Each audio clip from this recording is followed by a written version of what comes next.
de l'heure qu'il est dans votre salon en ces instants précis. Je me présente, je suis Mehdi Vedosso.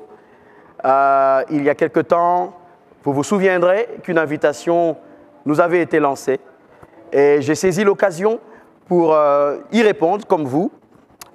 Et différemment de vous, je me suis incrusté. J'ai trouvé mon chemin pour entrer dans ce salon et même plus loin, je me suis fait l'agréable devoir d'être votre porte-voix. Et j'espère que cela ne vous dérangera pas. L'invitation avait été lancée afin que nous puissions avoir un moment d'échange autour d'une tasse de thé, une tasse de café, un verre de jus, un verre d'eau, mais bien plus autour d'un ouvrage, autour d'une œuvre. Et en ce jour, pour cet échange, nous allons avoir quelqu'un que nous connaissons, un homme à multiples casquettes. Et la casquette qu'il portera en ce jour pour nous, avec nous, c'est celle d'écrivain, celle d'auteur. Il vient de publier un livre percutant qui porte le titre « Savoir se relever après avoir reçu des coups dans le ministère et dans la vie ». Un sujet aussi délicat qu'universel. Alors, ensemble avec l'auteur, nous allons plonger nos regards au cœur du message que portent ces lignes. Alors, bienvenue entre les lignes. Puisque vous êtes déjà bien installés, puisque vous êtes déjà dedans, puisque vous êtes déjà avec moi, je voudrais qu'ensemble nous puissions accueillir l'apôtre Roland Dallot pendant qu'il entre là où nous sommes, dans nos salons. Nous l'accueillons avec joie. Bonsoir, apôtre. Bonsoir, pasteur. Bonsoir. Merci à vous d'être là. Je peux m'installer? Bien sûr, prenez place, prenez place. Merci, apôtre. Merci à vous. Un moment d'échange que nous espérons riche, que nous savons déjà riche avant même de commencer. Mais apôtre, avant de commencer, je voudrais vous poser une question toute simple. Comment allez-vous? Ben, je vais bien. Un peu tendu, et c'est normal, mais je vais bien. Merci. Merci, apôtre. Mais je voudrais aller encore un peu plus loin. Je voudrais dire, comment vivez-vous cet instant, ce moment précis, intérieurement, ce moment où finalement cette œuvre que vous avez portée, couvée, voit le jour, cette œuvre qui passe de vos mains aux mains des lecteurs. Quels sont vos sentiments? Qu'est-ce qui vous anime en ces instants précis? Alors, je pourrais dire qu'il y a plusieurs sentiments mitigés, mélangés, mais que je peux exprimer de trois manières.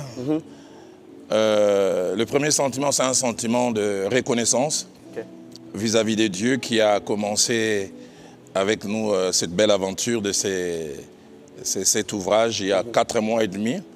Et puis voir l'aboutissement, parce que des fois les gens voient un produit et ils n'ont aucune idée de tout ce qui se fait derrière. Moi je suis de la vieille école, j'ai écrit à la main, puis il y a eu un infographe qui m'a aidé à saisir. Et puis c'est passé entre les mains de plusieurs lecteurs. Et soit dit en passant, là j'ai découvert que j'avais non seulement des lacunes, mais beaucoup de progrès à faire en termes de français, sans compter les accents, la ponctuation, les accords en termes de syntaxe. Je me souviens, chaque fois qu'il m'a renvoyé mes notes, j'avais honte parce qu'il y avait beaucoup de rouge. Et là, j'en profite aussi pour dire un grand merci à toutes ces personnes. Donc, d'abord, un sentiment de gratitude vis-à-vis de Dieu par rapport à ce que je peux appeler un aboutissement. Mais deuxièmement, un sentiment de tension intérieure. Tension intérieure, pourquoi? Parce que je me retrouve un peu comme un cuisinier qui a eu à préparer un repas et qui, allez, de son point de vue, le repas, il est bon, il est exquis. Mais maintenant, il présente à table et puis il doit regarder les gens dans les yeux quand ils goûtent. Est-ce qu'ils apprécient? Donc, c'est ce deuxième sentiment. Je me dis, les produits, il est lancé. Comment les gens vont réagir? Mais troisièmement, allez, je ne peux m'empêcher, c'est un sentiment lié au deuxième, c'est dire est ce deuxième livre officiel, si je peux parler ainsi, sera-t-il aussi à la hauteur que le précédent? Soit dit en passant, le précédent, l'impact des rencontres dans la destinée, sans compter les livres sur Amazon en numérique, en dur, je pense les tout, on a pu, je pense, faire écouler entre 43 et 44 000 livres.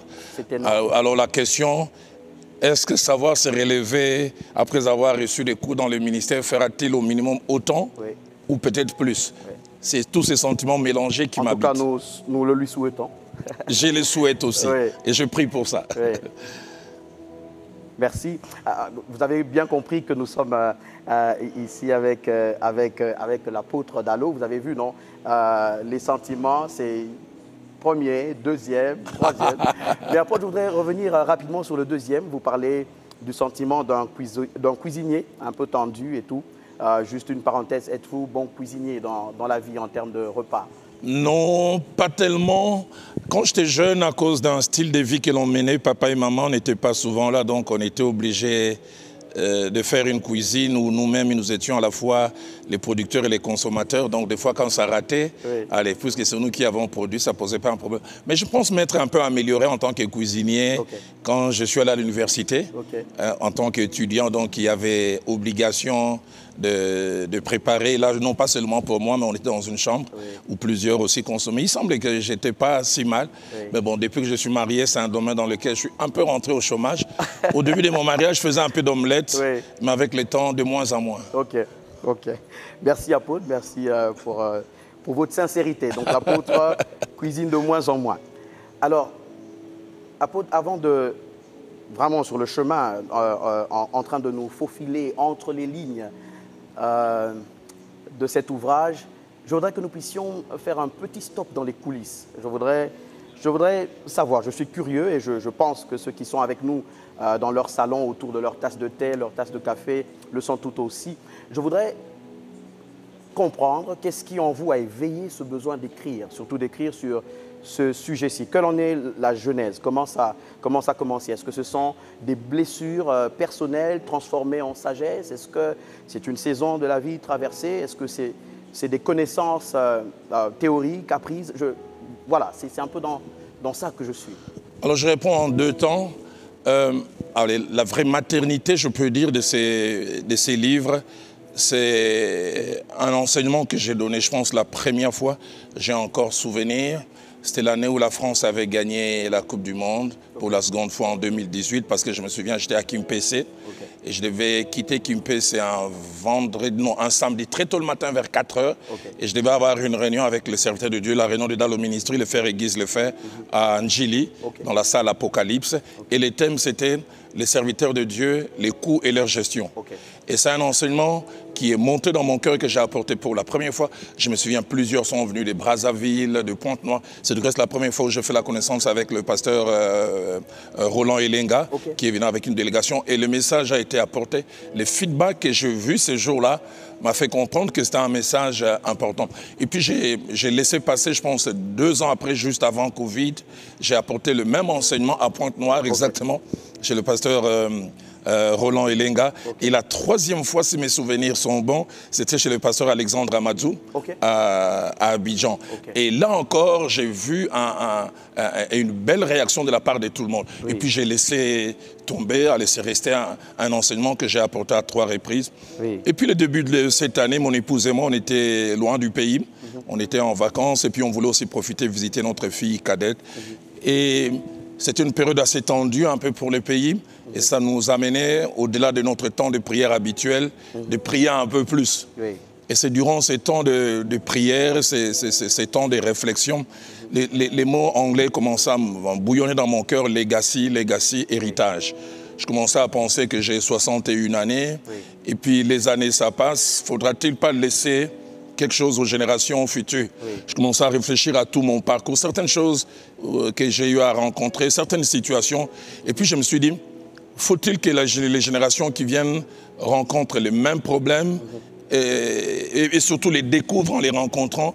pourquoi pas que nous, principalement, moi qui suis déjà passé par là, je puisse les mettre à la disposition du peuple. Et puis, dans la prière, ça s'est vraiment imprimé dans mon cœur. Ça va peut-être vous étonner. Ça m'a pris 6 jours pour écrire ces livres et je l'avais sous forme manuscrit. C'est un peu le contexte, c'est le désir de transmettre quelque chose aux générations qui viennent en disant elles n'ont pas forcément besoin de se cogner contre le mur pour découvrir des choses. Je peux mettre à leur disposition certaines choses en disant voilà ce que j'ai rencontré, voilà ce que d'autres avant vous ont pu rencontrer. Voilà la bonne manière de gérer ces choses. Donc c'est un peu la réponse attachée au background, à l'arrière-plan de ces livres. Ok. Je voudrais, si vous le permettez, que nous restions encore un tout petit peu dans les coulisses. J'imagine, au moment de l'écriture, est-ce que vous aviez des images, est-ce que vous aviez des visages, des profils? Je voudrais dire au fond, pour qui écriviez-vous vraiment lorsque vous écriviez cet ouvrage? Ça, c'est une très très bonne question qui va, allez, à un certain niveau m'obliger peut-être rentrer dans mon intimité, aller dans ce que l'on peut appeler la vie privée, du moins dans une seconde partie de la réponse. Je sais que ça ne fera pas des jaloux, j'ai plusieurs enfants dans les Seigneurs, certains ont grandi, d'autres sont en train de grandir, mais je dois avouer depuis maintenant une année et demie, autant j'ai plusieurs enfants, mais il y a 2 que je peux appeler des petits fleurons, c'est-à-dire un peu comme une plante, des nouvelles pousses que je porte fortement à cœur. Je vais citer leur nom, je ne me sens pas dérangé par ça. C'est Ken Kenoli et Ace Vedoso, si je peux citer le nom de famille. Ce sont 2 jeunes gens. Je porte tout le monde à cœur, mais je pense, pour cette saison, j'ai l'impression que Dieu m'a donné une mission assez particulière pour ces jeunes gens. Parce que je pense qu'ils font partie de la relève. Chaque fois, je demande à Dieu dans la prière, donne-moi plusieurs années à vivre, afin que je vois ce qui va sortir de ces 2-là. Et je dois avouer, en écrivant, je me disais, j'aurais voulu avoir le temps de m'asseoir avec eux pour leur partager ça. Et comme on n'a pas toujours le temps, ça, j'écris pour les 2. Mais deuxièmement, avec mon épouse, nous sommes en train de faire l'expérience d'être grands-parents. Donc, ça fait maintenant peut-être la 5e année, nous commençons à être grands-parents. Et je pensais principalement à ces 7 petits-enfants. Et surtout aux 2 premiers, les 2 grands garçons. Je peux les citer ici, Johan Matisse et puis Eloa. Je pensais à eux. Et quand je pensais à eux, je pensais à moi-même. Tout petit, je grandissais. Je me souviens, je devais avoir entre 8, 9 ou 10 ans. Mon père voulait me donner un petit cours de la vie. Il me disait, Roland, tu es en train de grandir, sache que tu vas découvrir la méchanceté. Les gens, ils ne sont pas bons. J'ai rigolé, mais puis je ne comprenais pas. Parce que là où j'ai grandissé, on était avec des amis, il a un bonbon, il partage avec toi. On lui donne un morceau de gâteau chez ses parents, il vient te donner aussi. Mais je me disais, mais qu'est-ce que cette grande personne veut me dire? La méchanceté, c'est quoi? Mais pourtant, il avait un vécu. Alors je disais, je pensais à eux, je me dis, ils vont grandir. Comme moi, j'ai eu à les découvrir plus tard que les coups, ça existait. Et eux aussi vont les découvrir. Mais je prie très tôt, et c'est ce qui était dans mon cœur, que j'écrive ces bouquins et qu'en grandissant, très tôt, je prie même peut-être quand ils vont commencer déjà à avoir le goût de la lecture, et je prie que ça vienne tôt, qu'ils tombent sur ces bouquins et qu'ils soient vaccinés un peu plus tôt que moi par rapport à cette réalité. Donc c'est 2 groupes, d'un côté, c'est 2 fleurons, et puis les petits-enfants avec spécialité, les 2. Waouh, gloire à Dieu, gloire à Dieu. Nous prions vraiment que ce désir de votre cœur, le Seigneur le réalise pour eux et qu'il tire le maximum de ce que vous avez placé dans ce bouquin par la grâce de Dieu. Alors, apôtre, il y a plusieurs séquences. J'ai eu la grâce, le privilège de jeter un coup d'œil dans le livre. J'ai parcouru les chapitres. J'avoue que je suis, je vais dire, j'ai du mal à choisir la section à lire pour vous poser une question. Alors, vous allez comprendre de temps en temps quand je serai en train de, voilà, un peu d'hésiter parce que c'est un livre tellement riche. Je vais choisir comme ça une section, soit dit en passant, on va vous donner les précisions tout à l'heure. Le livre, il est disponible en dur, mais vous aurez aussi tout ce qu'il faudra faire pour que vous puissiez l'avoir, comme moi, ici, en version numérique. Et dans ma version numérique, j'ai une section que je voudrais épingler pour vous entendre dessus. Je voudrais vous entendre entre les lignes de cette section. Et c'est à peine vous commencez à énoncer les principes, parce que dans le livre, vous énoncez des principes par rapport au coup. À peine vous commencez à énoncer les principes que le tout premier est déjà un peu comme un coup sur notre face. Boum, ça commence et c'est que personne n'est à l'abri des coups, personne n'est vacciné.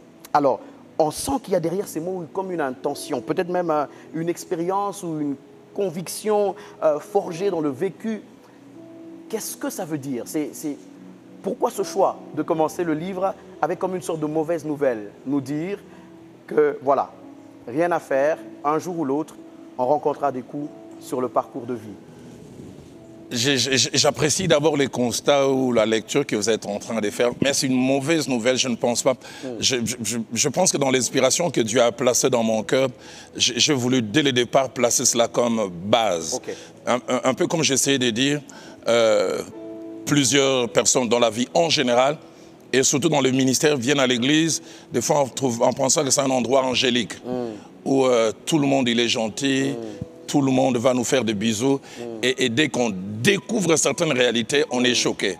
Alors pour moi, placer cela dès le départ, c'est un peu comme une vaccination. C'est pour dire, soyez au courant de cela vite, soyez au courant de cela tôt, et ça va vous aider. Je suis bien plus à l'aise parce que je peux me servir de 3 sources. La première source, c'est la parole de Dieu, où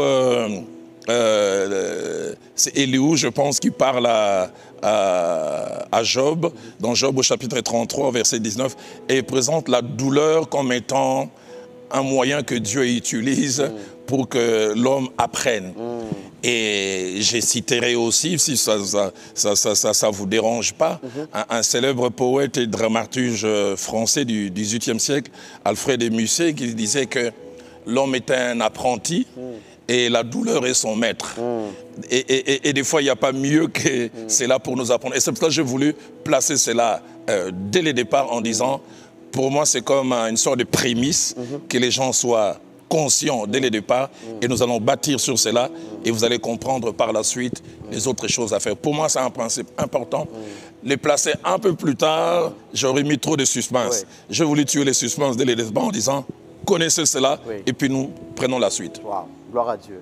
Gloire à Dieu. Et tout à l'heure, d'ailleurs, en répondant, vous avez effleuré un autre aspect que vous évoquez aussi, d'ailleurs, dans le livre, la souffrance ou les difficultés, les coups comme moyen que le Seigneur utilise pour nous enrichir, pour nous permettre de grandir. C'est une perspective forte qui va, je l'avoue, un peu, je veux dire, dans un sens contraire de ce que nous aimons, de ce que nous préférons, de notre réflexe naturel. L'homme a tendance à vouloir que les choses se passent bien, on a tendance à fuir devant la souffrance. Mais je voudrais ici, apôtre, pour rebondir sur votre réponse, dire comment, selon vous, développer ce regard de foi, ce regard qui permet de discerner l'œuvre de Dieu même au travers des coups, même au travers des situations difficiles. Comment développer ce regard de foi, justement, qui nous permet de voir ces coups comme étant un moyen que Dieu utilise, comme vous l'évoquiez tout à l'heure?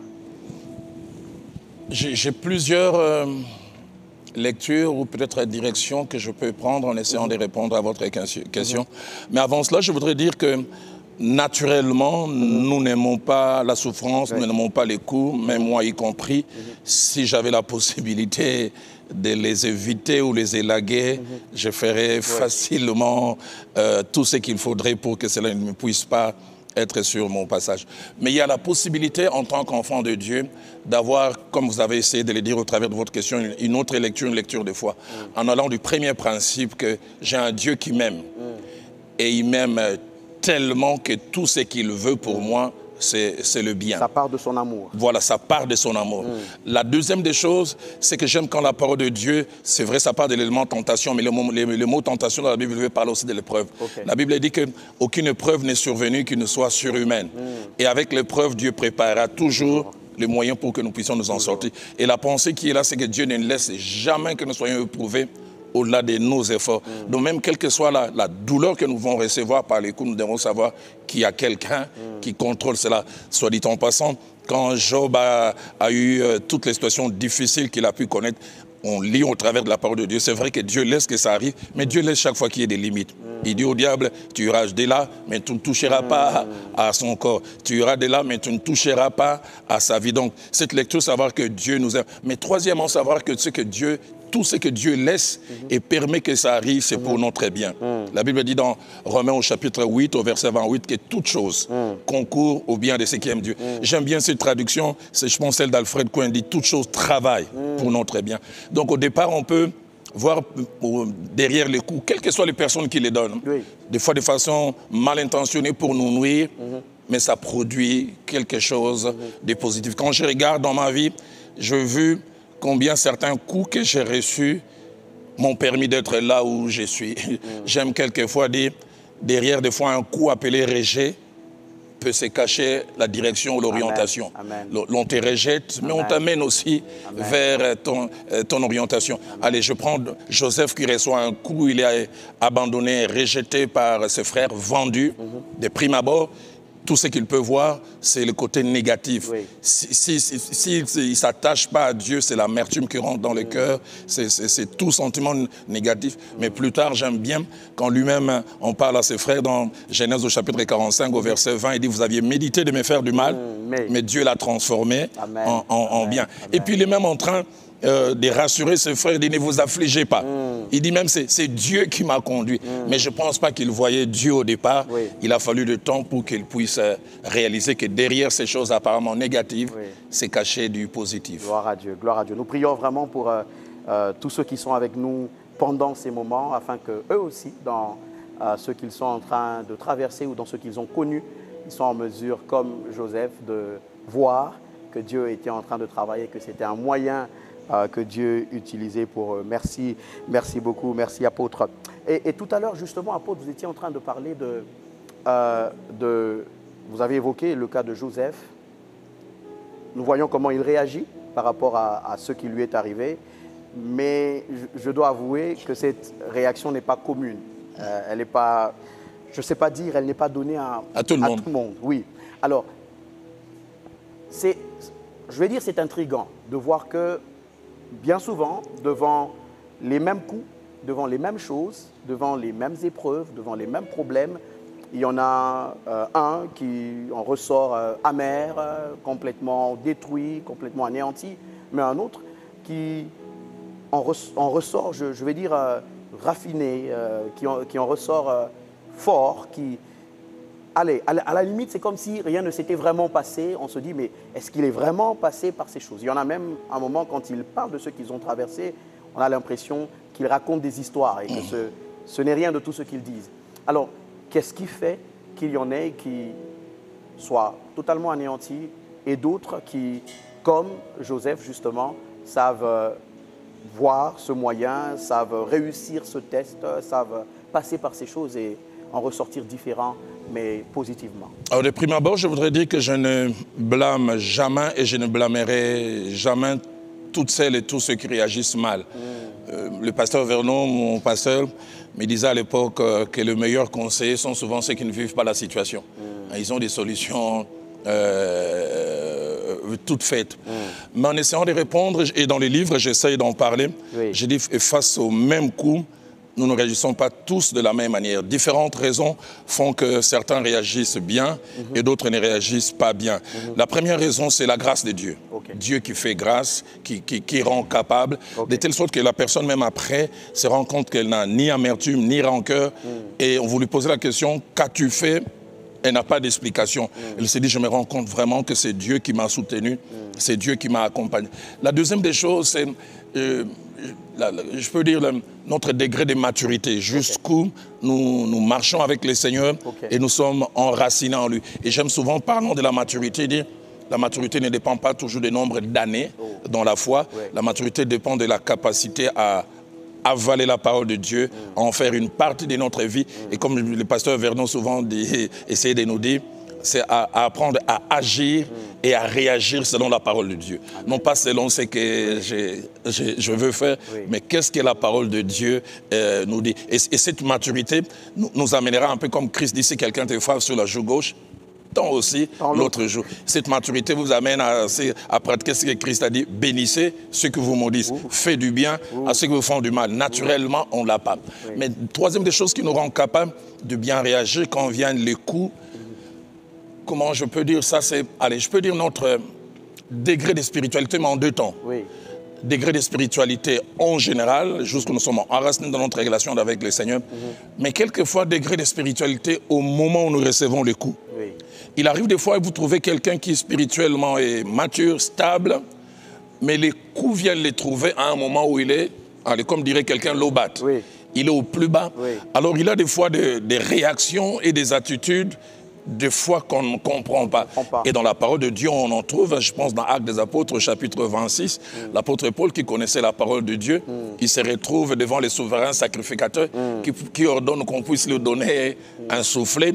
Je pensais que Paul connaissait la partie qui disait, si on te frappe sur la joue gauche, tant aussi l'autre joue, mais Paul s'élève et à la limite, il maudit cet homme. Il dit, on t'a placé là-bas pour juger. Lui à qui le maître s'est montré. Voilà, voilà, son vrai naturel est sorti. Et puis il dit, muraille blanchie. Et puis on lui rappelle, mais c'est lui de qui tu parles ainsi, c'est les souverains sacrificateurs. Et là, comme s'il y a une crise de spiritualité, il cite même les Saintes Écritures. Il dit, il est écrit, tu ne diras pas du mal du chef de ton peuple. Donc la spiritualité en général, mais aussi la spiritualité au moment où les coups nous trouvent. Un dernier exemple, j'en ai cité plusieurs. Une dernière base qui nous aide, c'est les exemples auxquels on a été exposés. Et les modèles auxquels on a été exposés. Et déjà, je pense, dans l'introduction du livre, je rends honneur à mon père et à ma mère, qui ont été vraiment des exemples fantastiques par rapport à la gestion des coups. Mon père, c'est un homme résilient, il ne parlait pas beaucoup. Je l'ai vu recevoir toutes sortes de coups, mais il continuait à aimer ce qui lui avait donné des coups. Il continuait, et ce n'était pas de l'hypocrisie de sa part. Un bel exemple aussi que j'ai vu, c'est mon pasteur, le feu Jacques-André Vernon. Je l'ai vu prendre beaucoup de hauteur par rapport à certaines choses. Je voyais certaines choses de loin, mais plus tard, quand je les rapprochais, et ça, ils sont des modèles qui m'ont marqué à jamais. J'aime souvent relater cette histoire des fois quand j'enseigne. Un jour, je suis avec le pasteur Vernon au bureau, il était en train de vouloir recevoir. Et puis, il regarde la liste et dit, tel jeune homme a promis de... On m'a dit qu'un jeune homme va me voir, il regarde sur la liste et dit, on l'appelle rabbin. D'après ce que j'ai appris, il dit à gauche et à droite, il va me savonner aujourd'hui. Reste là. Je vois les jeunes hommes qui rentrent. Un jeune homme membre de l'église. Membre de l'église, 22, 23 ans, il rentre habillé, 3 pièces, écharpe. Et puis il rentre, il appelle le pasteur Vernon. Bonjour frère Vernon. Bon, il n'y a aucun mal, c'est frère Vernon. Mais moi, je n'ai pas souvenir d'avoir appelé le pasteur Vernon frère Vernon. Et puis il s'assied, le pasteur Vernon dit, frère, je peux prier? Il dit, non, Dieu a dit que c'est moi qui vais prier. J'ai dit, ça commence bien. Il fait sa belle prière, je retiens 2 ou 3 phrases de la prière. Seigneur, la Bible dit, ce ne sont pas les nombres d'années qui enseignent la sagesse. Dans l'homme, en effet, c'est l'esprit. J'ai même ouvert l'œil, j'ai dit, et je ne sais pas où l'on va. Et puis quand il ouvre la bouche, il regarde le pasteur Vernon droit dans les yeux. Il dit, Dieu me dit, tu es fatigué spirituellement. Je me demande même si tu pries. Il pointe quasiment pasteur Vernon du doigt. Pasteur, tu dois retrouver la vie des prières. Les âmes sont précieuses. Je regarde, mais je dis, ce jeune homme, quel courage, quelle audace. Et le pasteur Vernon avait l'habitude, des fois comme ça, quand il était contrarié, il prenait un bout de papier. Il griffonnait, on ne savait pas. Et quand les jeunes hommes finissent, je dis comment il va réagir. Il relève simplement la tête et puis il dit merci pour ce que Dieu vous a montré. Ça vous dérangerait de prier pour moi par rapport à tout ça? Le temps que les jeunes hommes réagissent, le pasteur Vernon a baissé la tête. Et je dois avouer, moi j'ai pris du temps. Je dis, mais comment il réagit? Il réagit de la sorte. Et qu'est-ce que j'entends comme prière? À la limite, c'est comme un cri de triomphe. Seigneur, je te rends grâce parce que ton serviteur a compris. Et puis fini, il sort. Il y va jusqu'au bout, quoi. Il y va à fond. Les jeunes hommes sortent, je demande au pasteur Vernon, mais pourquoi vous n'avez pas réagi? Il dit, qu'est-ce que tu aurais voulu que je fasse? Que je lui prouve que je suis... Et ça, c'est un exemple qui m'est resté. J'ai dit, waouh, on peut comme ça savoir se maîtriser. Donc je pense, par rapport au coup, les modèles aussi sont d'une grande importance. C'est pour ça que nous n'avons aucune idée, en famille, à l'église, en tant que leader, les gens nous regardent. L'apôtre Paul, écrivant à son fils dans la foi, Timothée, lui dira, tu as suivi de près, mon enseignement, mais il dira aussi, tu as suivi ma conduite. Plus tard même, il va, ma résolution. Et le terme résolution en grec veut dire ma façon de réagir face aux situations. Comment il est important que nous puissions savoir qu'il y a possibilité, par notre façon de réagir, de communiquer quelque chose aux autres. Donc je dis, certains ne réagissent pas bien parce qu'ils ont manqué de modèles, d'autres réagissent bien parce qu'ils ont eu des modèles. Donc ce sont certaines choses qui aident certains à bien réagir et d'autres à ne pas bien réagir. Wow. Merci, apôtre. Je voudrais revenir dans les points que vous avez mentionnés. Je crois avoir vu dans le livre, quand vous parliez du niveau dans lequel on se trouve au moment où le coup nous est asséné, vous avez donné un exemple qui me fait rire, mais un exemple qui est quand même un exemple difficile. Et on se rend bien compte dans le moment où vous parlez de David. David est prêt à décimer toute une maison parce qu'il a faim et qu'on lui a refusé de l'aide. On se rend bien compte qu'en ce moment-là, il est au plus bas, il est KO. Et pourtant, c'est le grand David. Oui, le grand David. L'homme selon le cœur de Dieu. Oui. Prêt des fois à ne pas tuer Saül parce que il respecte loin de l'Éternel alors que les autres sont en train de le pousser. Mais là, parce qu'il a faim, on découvre que les géants, les costauds ont aussi un tendon d'Achille. Et ça montre que nous devons faire un effort d'être, si possible, toujours au top spirituellement. Surtout quand on devient un leader qui se retrouve devant. Parce que des fois, on peut avoir des comportements, les gens disent « Waouh !» Lui aussi, on ne sait pas quel impact ça peut avoir sur les autres. Merci beaucoup, apôtre. Alors, je ne voudrais pas moi-même prendre tout cet échange avec vous. Je voudrais donner l'occasion à ceux qui sont en train de partager avec nous la tasse de thé. D'ailleurs, apôtre, c'est une tasse de thé au gingembre. C'est mon préféré. Ok, on espère qu'on a trouvé le bon goût, parce que maintenant, il y en a beaucoup. On espère que vous allez aimer. Alors, nous voulons demander aux internautes, vous qui êtes en train de nous suivre en ce moment dans votre salon, s'il vous plaît, envoyez vos questions. Tapez les questions, envoyez vos questions en ligne. Nous allons les recueillir et elles vont nous parvenir. Et tout à l'heure, je vais jeter un coup d'œil sur le téléphone et je vais commencer à recevoir vos questions les unes après les autres que je partagerai avec l'apôtre. L'apôtre répondra parce que nous ne sommes pas que dans ce salon. Par extension, nous sommes dans tous les salons dans lesquels vous êtes et ensemble, nous sommes autour de notre tasse de thé, de café, notre verre de jus, notre verre d'eau, mais surtout autour de cet ouvrage, savoir se relever après avoir reçu des coups dans le ministère et dans la vie. Apôtre, Barzillai, ce nom, je vous ai entendu le citer à quelques reprises. Et tout à l'heure, d'ailleurs, vous parliez de votre premier ouvrage, celui à plus de 43 000 exemplaires et qui est en train de mettre un coup de pression au deuxième. Mais nous savons qu'il a juste ouvert la voie pour le deuxième. Nous savons que le deuxième va aller beaucoup plus haut que le premier. Mais déjà dans le premier ouvrage, l'impact des rencontres dans la destinée, vous le mentionniez déjà. Et là, vous le mentionnez encore. Barzillai, vous le mentionnez avec Makir, avec Shobi. Nous voulons savoir, je voudrais savoir, quelle est sa place dans cet ouvrage? Quelle est la vérité? Quel est le fondement spirituel? Qu'est-ce que Barzillai vient nous démontrer cette fois-ci dans ce second ouvrage? Alors, j'irai peut-être en 3 temps.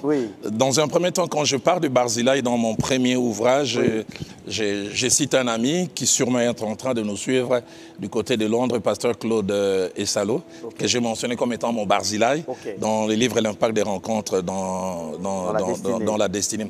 Et Barzillai, son nom en hébreu signifie 2 choses. Premièrement, ça signifie fait de fer, qui est fait de fer. Okay. Mais deuxièmement, il y a une deuxième signification. Il est fait de fer. Okay. Mais deuxièmement, ça veut dire mon fer. Okay. Dans la pensée, mon fer, ça veut dire le fer est dur. Okay. C'est lui sur qui je peux m'appuyer. Oui. Et deuxième des choses qui me frappe en parlant de Barzillai, c'est que Barzillai, quand il s'agit de l'aide qu'il est venu apporter à David, et je l'ai dit aussi dans les livres, les Barzillai ne sont pas toujours des gens que nous invitons. C'est Dieu qui les envoie. Et les Barzillai nous enseignent que dans la vie, il n'y a pas que des gens qui nous donnent des coups. Il y a des gens que Dieu suscite qui nous font du bien. Et là, je voudrais revenir vraiment sur notre texte de base, celui d'Actes des Apôtres, au chapitre 14, qui est le passage central de ces livres. Actes 14, partant du verset 19 au verset 20. Alors survinrent d'Antioche et d'Icône des Juifs qui gagnèrent la foule et qui, après avoir lapidé Paul, les traînèrent hors de la ville pensant qu'il était mort. Là, on voit les côtés non prévus, non planifiés, non imaginés des coups. L'apôtre Paul vient d'avoir un merveilleux travail à Lystre, à Derbe. Il est en train de digérer les exploits. Il ne sait pas qu'il y a des gens quelque part qui méditent, on va lui faire du mal. Et même on va en finir avec lui. Oui. Et il en reçoit des coups, de telle sorte que ces gens qui lui ont donné les coups arrivent à une conclusion, c'en est fini de lui, il est mort. Étonnant. Mais le verset 20 ajoute, mais les disciples l'ayant entouré. Le premier groupe de gens vient lui donner des coups, mais puis le deuxième groupe, on vient l'entourer. Et les contextes montrent qu'il vient lui apporter du réconfort. Et Barzillai est un peu, c'est ce genre de personnes. Autant les rois Saül donnent des coups à David, David devient un fugitif, il est dans un coin, il manque de tout et de rien. Et plutôt Absalom, j'allais dire son fils, lui donne des coups, il s'enfuit, le roi qu'il était, il change de style de vie. Il se pose la question, qu'est-ce que je fais ici? Il voit quelqu'un qui arrive et quelqu'un qui lui apporte du réconfort. Et quel réconfort? Réconfort tellement impactant que plus tard au soir de sa vie, avant de mourir, il obligera Salomon. Il a voulu même qu'il s'occupe de Barzillai. Barzillai dit, je suis trop vieux. Et finalement, c'est à sa descendance. Mais troisième des choses pour laquelle j'aime revenir sur les Barzillai, c'est nous mettre en tête que sur le chemin de la vie, Dieu a des hommes provisions pour nous. Et ces hommes provisions, nous ne les demandons pas. Le plus important pour nous, c'est de rester attachés à Dieu. Un texte des Saintes Écritures que j'aime beaucoup, c'est Esdras. Quand Esdras parle, il dit, Esdras avait, qu'est-ce que je peux dire, la vision pour reconstruire les temples. Il avait les moyens que le roi lui avait donnés, mais il avait un problème d'homme. Et surtout d'homme de qualité. Et j'aime quand il dit, puisque la bonne main de notre Dieu était sur nous, on nous amena Chérébia, homme d'essence. Et quand vous lisez tout l'impact que Chérébia a pu avoir, c'est un peu les gens Barzillai, sont des gens que l'on ne cherche pas. Ce que l'on doit chercher, c'est que la main de Dieu soit sur nous. Si la main de Dieu est sur nous, elle va attirer les Barzillai, elle va attirer des Chérébia. Voilà ce que je peux dire. Mais les Barzillai sont d'une grande importance. J'en ai vu sur le chemin de ma vie et je continue encore à voir des Barzillai. Un tout dernier Barzillai que mon épouse et moi on a pu voir, c'est la fin de l'année passée, un moment pas facile pour moi-même, pour tous ceux qui sont connectés à moi. Et puis on reçoit un coup de fil, quelle consolation. Et puis en ce moment, mon épouse et moi, on se regarde et dit, oh, on n'a pas que des gens qui nous donnent des coups. Il y a des gens un peu qui nous chatouillent, hein, je les dirais peut-être dans notre langue à nous, chez les Lingala, qui nous font du diki-diki, qui nous chatouillent et qui nous font rire de la part de Dieu. Et ça montre que Dieu nous aime. Et pour moi, c'est comme un clin d'œil. Gloire à Dieu, gloire à Dieu. Le diki-diki, que certains appellent gili-gili. Gloire à Dieu qu'il y ait des gens qui, à côté de ceux qui nous donnent des coups, nous font nous sentir bien, nous aident. Et vraiment, notre prière est que le Seigneur envoie ces gens à ceux qui sont en train de traverser les moments difficiles, mais que le Seigneur ouvre aussi les yeux à d'autres qui ne voient pas, qu'il y a déjà des gens autour d'eux prêts à soutenir. Mais pasteur Mehdi, sans vous couper pleinement, bien sûr. Je voudrais dire autant j'apprécie la présence des Barzillai dans nos vies. Ça, c'est une prière que moi-même j'ai faite depuis quelques temps, voyant toute la différence que les Barzillai ont eu à faire sur le chemin de ma vie. J'ai fait cette prière, Seigneur, les années qui me restent, aide-moi à être Barzillai pour quelqu'un. Amen. Amen. Aide-moi à être Barzillai pour quelqu'un. Quand on voit toute la peine que Barzillai s'est fait, oui. quand vous lisez les textes, il amène des lits, il amène la nourriture, il amène plein de choses. On se dit, qu'est-ce qu'il a à gagner? Qu'est-ce qu'il a à gagner? Sa seule joie, c'est de soulager quelqu'un. Et je pense qu'il répond à ce que la Bible dit dans les Actes des Apôtres, il y a plus de bonheur à donner qu'à recevoir. Et c'est vraiment ma prière. J'ai eu du Barzillai sur ma route, mais je voudrais aussi être un Barzillai pour quelqu'un. Amen. Alors, donc, j'ajoute à cette prière que je faisais déjà, que le Seigneur vous aide aussi, vous, à devenir des Barzillai pour d'autres sur leur chemin, parce que le Seigneur veut aussi passer par vous. Alors, je reçois déjà des messages, des questions. Il y en a déjà beaucoup au travers de nos différentes plateformes sur les réseaux sociaux. Mais avant d'aller aux questions, apôtre, je voudrais m'adresser aux internautes pour vous faire cette annonce spéciale. Nous avons aujourd'hui, là, maintenant, dans ce salon, 100 exemplaires, 100 livres disponibles, 100 exemplaires qui peuvent passer de ce salon au vôtre. Ça peut venir d'ici et venir vers vous. Alors, ce que vous avez à faire, c'est simplement d'envoyer un SMS maintenant, maintenant que vous nous suivez, un SMS au numéro 89, donc plus 243, vous mettez le préfixe si vous êtes en dehors du pays, plus 243 89 51 30 000. 89 51 30 000. Alors, s'il vous plaît, envoyez votre nom complet, envoyez le nombre de livres que vous souhaitez avoir, mais le maximum, c'est 5. N'allez pas au-delà de 5 parce que nous voulons que le plus grand nombre possible s'en procure aussi. Alors, vous envoyez votre nom, vous envoyez le nombre de livres et vos livres seront à retirer lundi au bureau de Dalo Ministries. Lundi, une fois que les 100 exemplaires seront écoulés, l'opération, cette phase de l'opération sera terminée et les livres restants seront disponibles à nos différents points que nous allons vous communiquer. Restez connectés à nos différentes pages, vous verrez, on vous rappellera. Mais déjà, je peux vous donner quelques points déjà ce soir. Vous pourrez avoir les livres à l'église Centre Missionnaire Philadelphie Gombe. Vous pouvez avoir nos livres à l'église Phila, Cité d'Exaucement. Vous pouvez avoir les livres Savoir se relever après avoir reçu des coups dans le ministère et dans la vie à l'église MAG, Mission Apostolique Golgotha.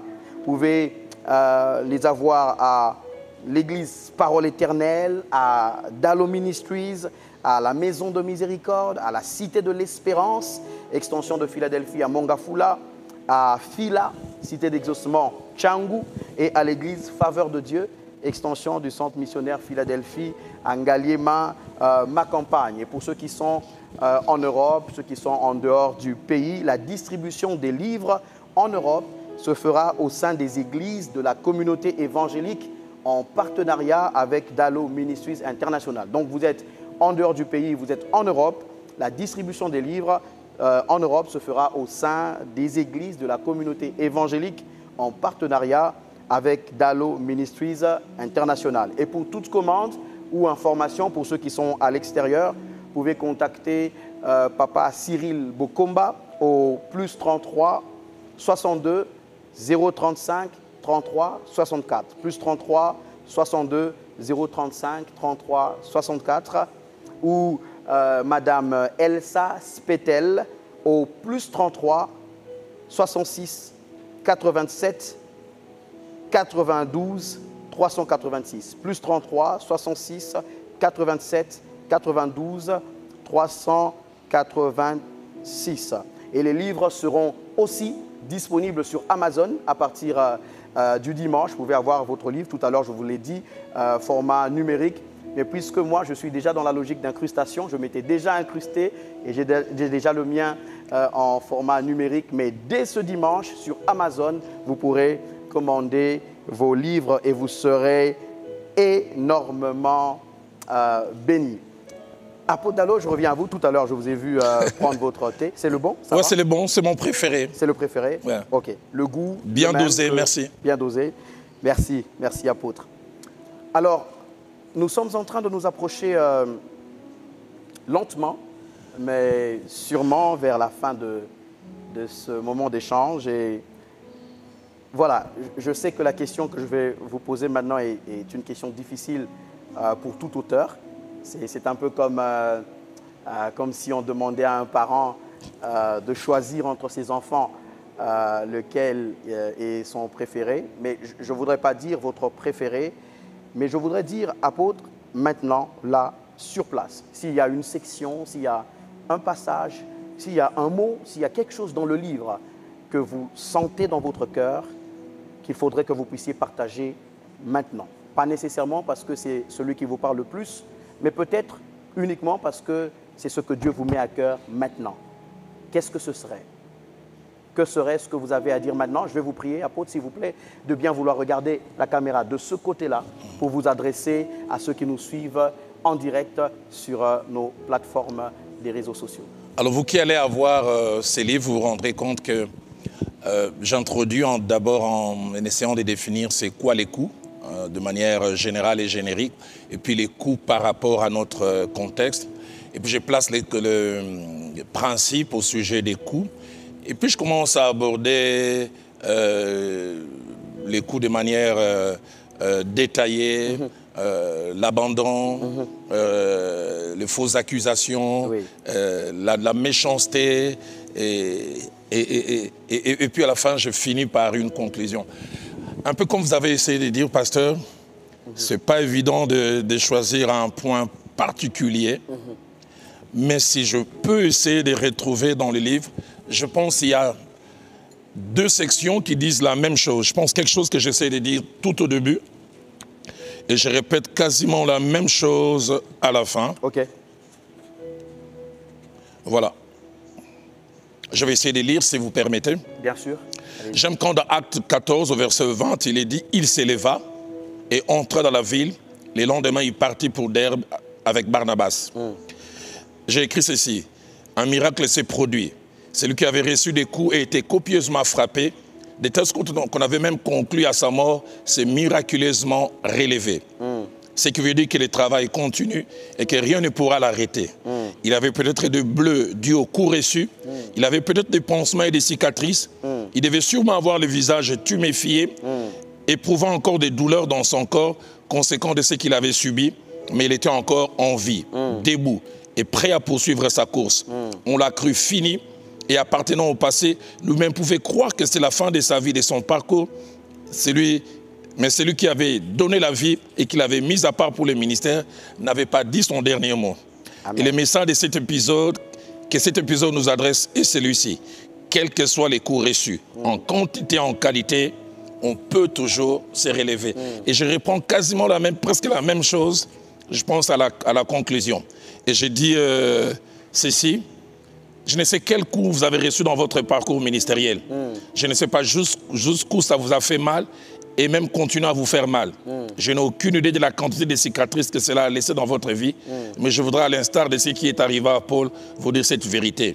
Vous pouvez vous relever après avoir reçu des coups. Amen. Vous pouvez vous relever même avec vos cicatrices. Amen. Vous pouvez vous relever car Dieu vous a appelé non pas à commencer une course, mais à la finir. Amen. Vous pouvez vous relever et continuer la course même en rampant. Amen. Vous pouvez vous relever. Et dans le livre, je dis, que dis-je? Vous devez vous relever. Amen. Qu'aucun coup ne vous arrête. Amen. Aucun, vraiment Amen. Aucun. Amen. Donc s'il y a une partie Amen. Que je Amen. Peux retenir difficilement, oui. Comme s'il faut faire un choix entre plusieurs enfants, c'est cette phrase pour dire que rien ne vous arrête. Gloire à Dieu, gloire à Dieu. Merci beaucoup, apôtre. Je sais que ceux qui nous suivent ont reçu cette part comme venant de Dieu. Et je sais que le Seigneur a touché plus d'un, a consolé plus d'un. Et je voudrais ici, avant que nous puissions aller effectivement dans l'atterrissage, rappeler cette information. Donc aujourd'hui, nous avons 100 livres disponibles dans ce salon. Et ces 100 livres peuvent traverser de ce salon vers le vôtre. Vous écrivez un SMS, uniquement SMS, pas d'appel s'il vous plaît, uniquement un SMS au plus 243 89 51 30 000.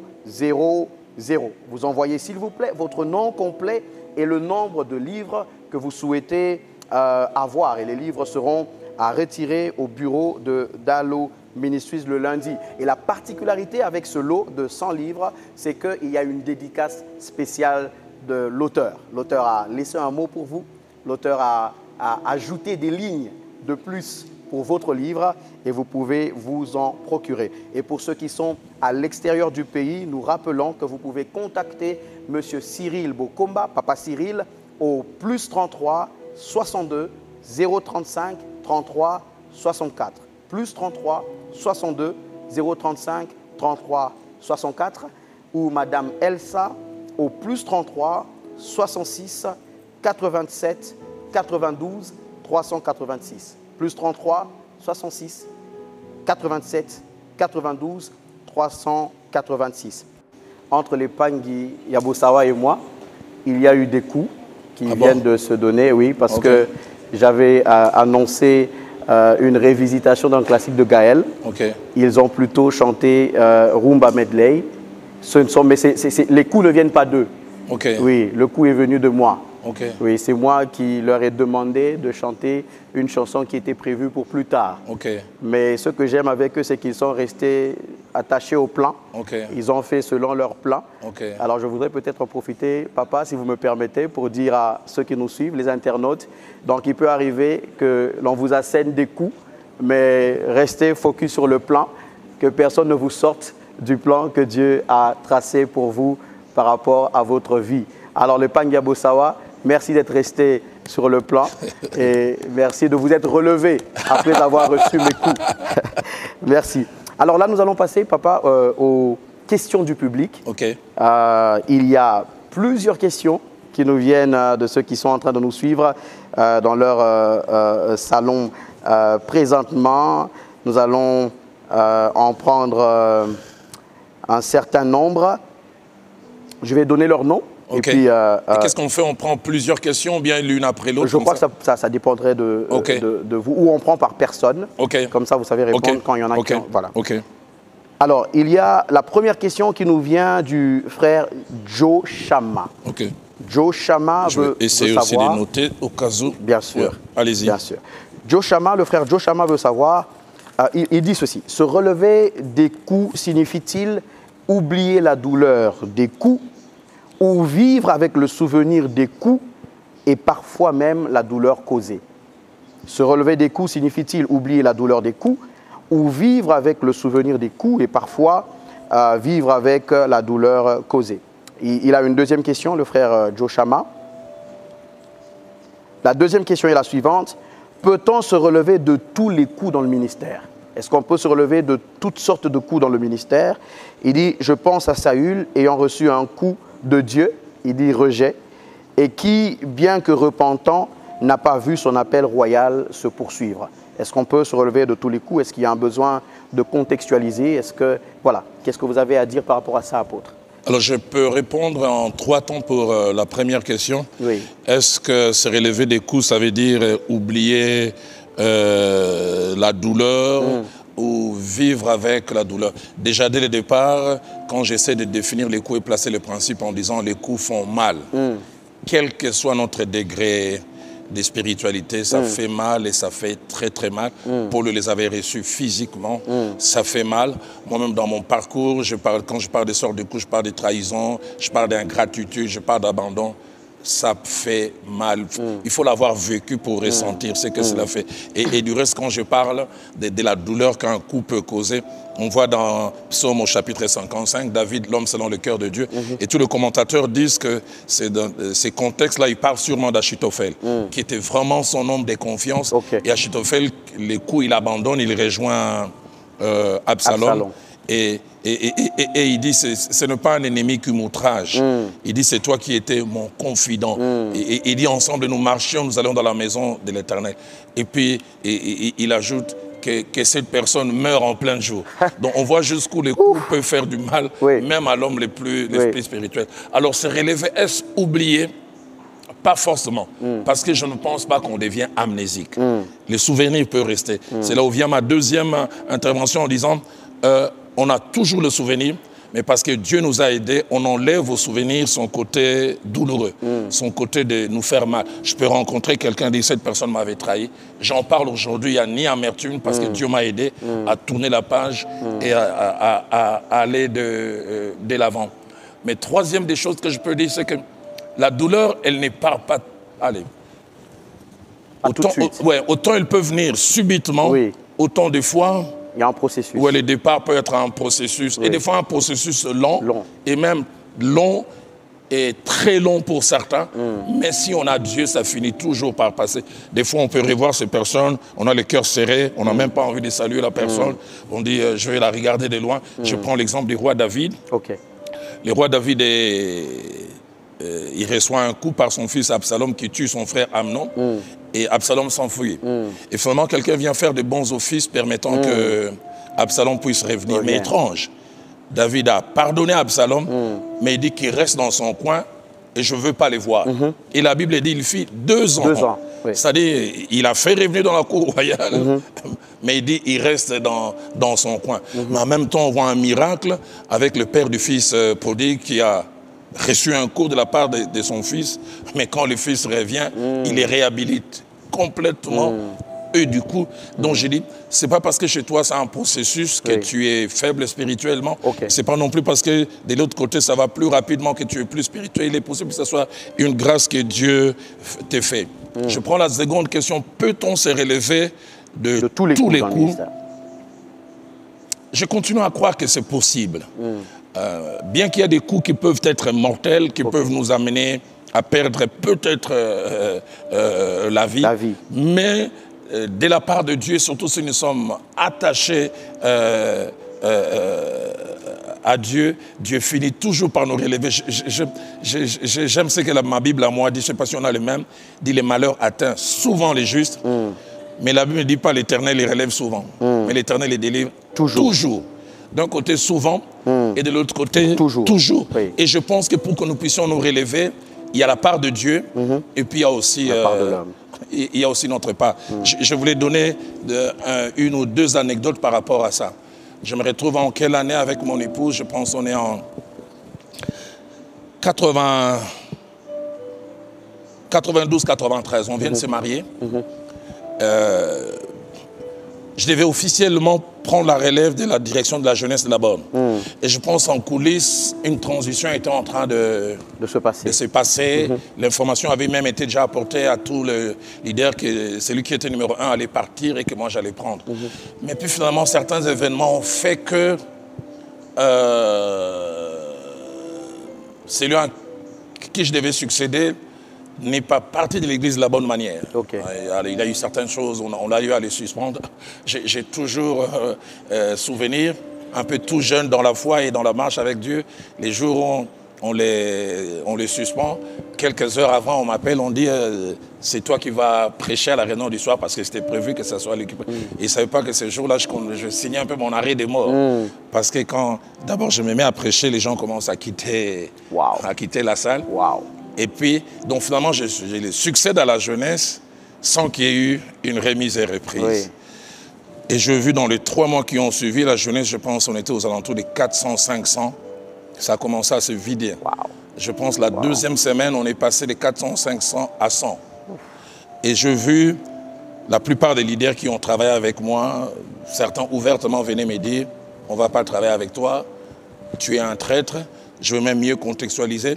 À l'époque, il y avait, pour ceux qui ont un certain âge comme moi, il y avait la mouvance présidentielle. Je ne sais pas qui était ministre à l'époque, je pense le Premier ministre Ngounz. Et puis, allez, le maréchal, à l'époque, dans sa façon, à lui de dribbler, il a placé un Premier ministre de l'opposition, mais qu'il avait eu à coopter, à sa manière qu'on appelait Birindois. Et je me suis souvenu, à l'époque, on m'a surnommé un Birindois. Parce que, allez, d'après ces gens, j'aurais été coopté et placé d'une certaine manière. Mais j'ai vu la jeunesse commencer à se vider. Certains venaient me dire qu'ils ne venaient plus. Et d'autres, je voyais simplement qu'ils prenaient des distances. On s'est retrouvé à un moment des 400, l'une d'avant-dernière réunion, on s'est retrouvé à 50. J'ai encore en mémoire la réunion, on était à 50, une jeune fille amène un dessin. Ils disent aujourd'hui qu'on va enterrer la jeunesse de la Borne. Parce que et quelle douleur d'aujourd'hui, humainement parlant, j'avais j'avais mal. Mais en même temps, je pense, ça m'a aidé à chercher Dieu comme jamais avant. Amen. Pour moi, je dis, Seigneur, j'étais peut-être maladroit sur certains points. J'ai jeune, peut-être certains ont profité de ma naïveté. Mais Seigneur, tu connais mon cœur. Je n'avais aucun désir de faire mal à X ou Y. Tout ce que je voulais, c'était sauvegarder l'œuvre de Dieu. Et je puis me souvenir combien je priais comme jamais. Et 6 mois après, nous avons organisé un café chrétien. J'ai encore en souvenir, le feu Blaise Akil a chanté un cantique, Tozaba Christo. Et ce café chrétien, c'était au mois de février 93. Ouf, quelle gloire de Dieu. Gloire à Dieu. Et après ce café chrétien, on est passé de 50 directement à 750. Wow. Et puis finalement, la jeunesse là-bas... Vous étiez arrivé jusqu'à 50. Oui. Et donc, je voulais revenir sur ça pour dire quelquefois, les coups ont un côté négatif. Mais les cours, ça vous aide à chercher Dieu. Amen. Un peu comme on dit en termes d'agronomie, on dit un arbre, plus il reçoit des coups de vent, plus il a tendance à s'enraciner le plus fort. Les coups de vent font apparemment mal, mais ça aide l'arbre à être un peu plus fort, à s'enraciner de plus. Et je dis, les coups ne sont pas que négatifs, les coups peuvent faire aussi énormément du bien. Et dans mon tout premier livre, L'impact des rencontres dans la destinée, je parle d'un coup que j'ai reçu. C'est un ami avec qui j'ai étudié, mon voisin de l'école primaire, qui s'appelait Kadima Boukassa. Mais à l'époque, on était tout jeunes, on aimait bien renverser les noms des gens. Nous, on l'appelait Madika Sakabou. C'est une manière à nous, quand on était jeunes.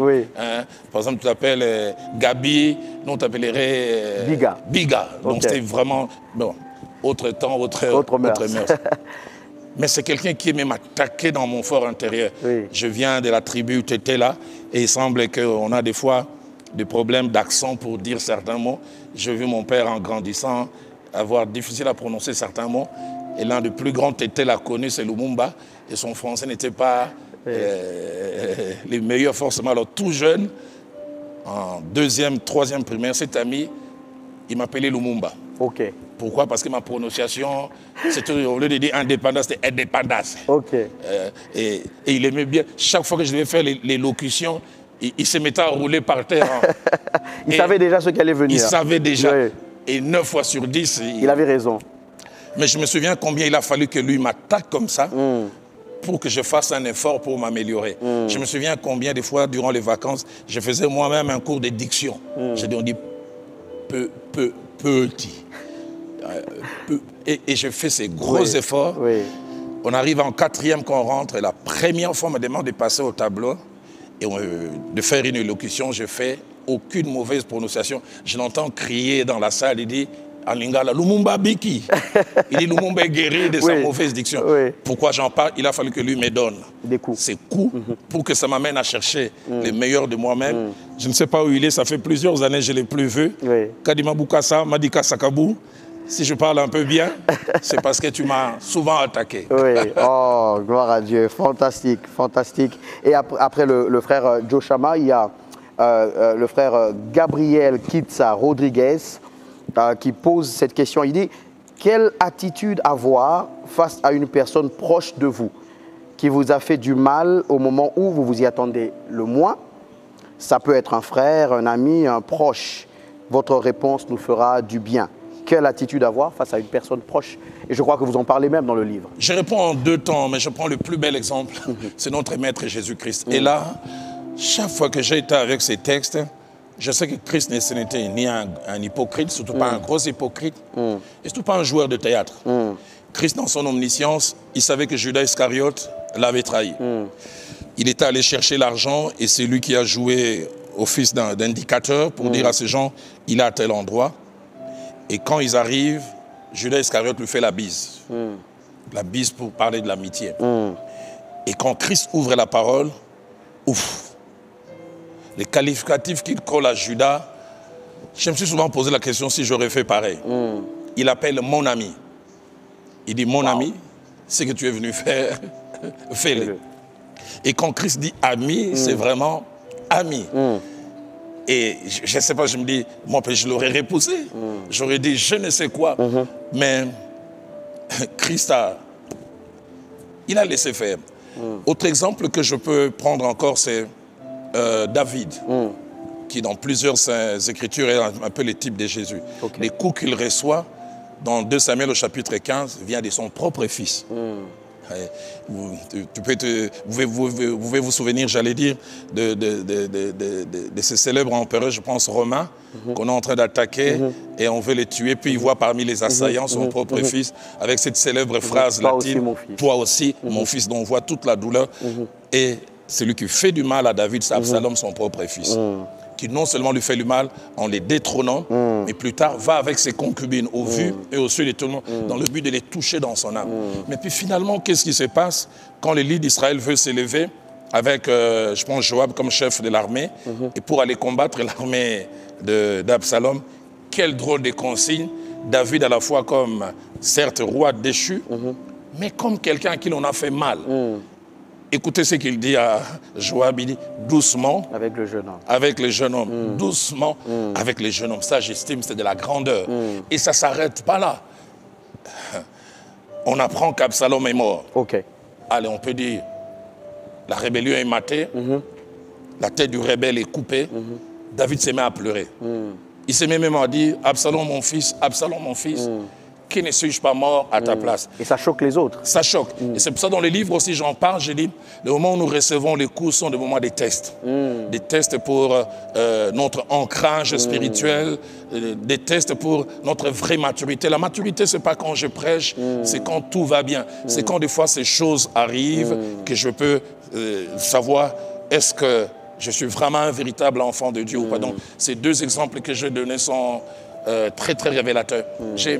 J'ai en mémoire, j'aime pas parler de moi, mais des fois, peut-être c'est nécessaire. Je me retrouve en novembre 2006, le moment où j'ai été secoué dans ma marche chrétienne. J'ai quitté la maison où mon épouse et moi on étaient à Lupin, et je vais chez un ami à Kingabois, passer, je pense, 14 jours de prière. Et chaque matin, nous prions avec lui de 4h30 à 6h, et les soirs aussi, nous prions, je pense, de 20h à 22h. Okay. Il me le dira plus tard, je pense, plus de 5 ans. Moi-même, je ne me rendais pas compte. Les soirs, quand on se retrouvait, on priait, je n'avais pas conscience. Mais il me dira plus tard, il me dit, il est arrivé même 3 fois, il s'est arrêté de prier. Il s'est demandé, a-t-il affaire à un extraterrestre? A-t-il affaire à un inconscient? Il dit, tu ne faisais que bénir ces gens qui t'ont fait du mal. Il dit, je voyais même tu priais pour lui et tu le bénissais et les larmes coulaient de tes yeux. Il dit, moi, je m'arrêtais, j'ai dit, mais moi, à la place, moi, je n'ai pas souvenir. Mais il me dira plus tard combien ça l'avait impacté, combien ça l'avait touché. Mais je me dis, c'est Dieu qui a placé cela en moi. Amen. Je pense, comme je l'ai dit et je l'ai redit encore, les coups sont souvent des révélateurs. Ça nous révèle des fois des forces que nous avons, que nous ignorons, mais des fois ça nous révèle les domaines dans lesquels nous avons besoin de faire des progrès. On pense que je suis arrivé, il faut que tu reçoives un coup, tu réagisses de la mauvaise manière, un peu comme Paul réagit mal avec le souverain sacrificateur, pour que tu te rendes compte que tu as besoin de faire le coup. Mais aussi, ça nous aide des fois à ne pas avoir cette fausse haute opinion qu'on a de nous-mêmes. Je donne 2 petits exemples. Il a fallu que David reçoive les coups de descendants du roi Saül pour que lui-même, il dit, je prends dans 2 Samuel au chapitre 3, si mes souvenirs sont bons, au verset 36, il dit, quoique j'ai reçu l'onction royale, je suis encore faible. Lui-même, il reconnaît cela. Et je voudrais encore revenir sur les prophètes Élie, le grand prophète Élie, qui s'est tenu au mont Carmel, qui a fait tomber le feu. C'était l'homme du moment. Mais il a fallu qu'il reçoive un coup de Jézabel. Quand il est en train de s'enfuir, lui-même, il dit, je ne suis pas meilleur que mes pères. Dans sa tête, il pensait que allez, c'est moi ou rien. Mais là, il a découvert qu'il était faible. Je pense que des fois, il est important. Je ne prie pas que les coups viennent, mais des fois, quand ça vient, c'est pour nous tester, c'est pour nous montrer juste que nous avons encore à faire des progrès et aller de l'avant. Et puisque c'est inévitable, les coups viendront. Ils viendront coûte que coûte. Les tout, c'est de savoir comment les gérer. Et c'est un peu la réponse que ce livre essaye d'apporter. Merci beaucoup, apôtre. Je vais me tourner, si vous le permettez, vers les internautes, ceux qui nous suivent. Je voudrais nous rappeler que notre lot de 100 livres, ce lot est disponible. Il y en a déjà qui ont commencé à écrire sur SMS ou même sur WhatsApp. Vous pouvez nous contacter sur WhatsApp à ce numéro-là, au numéro 89 51 30 000. 89 51 30 000. C'est disponible, le numéro est accessible sur WhatsApp. Vous nous écrivez, vous passez votre commande et ça a déjà commencé. Il y en a déjà qui sont en train de commander. Nous insistons que la particularité, c'est que ces livres-là, en plus des lignes déjà écrites par l'auteur, il y a des lignes de plus. C'est la dédicace de l'auteur pour vous.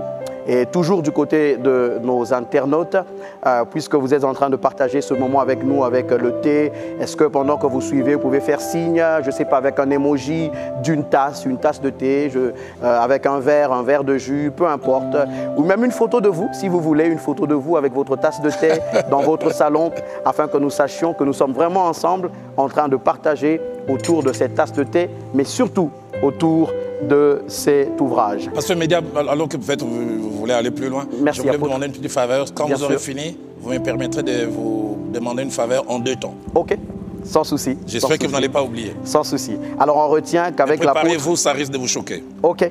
Alors vous retenez qu'avec l'apôtre, même quand c'est imprévu, c'est structuré. La faveur en 2 temps. Alors il y a une autre question, apôtre. Elle nous vient de Emmanuel Ngoutou. Emmanuel Ngoutou dit: le fait de se relever après avoir reçu des coups est-il lié au fait de pardonner après avoir reçu des coups? Ou mieux, peut-on se relever des coups reçus sans avoir pardonné ceux qui en sont auteurs?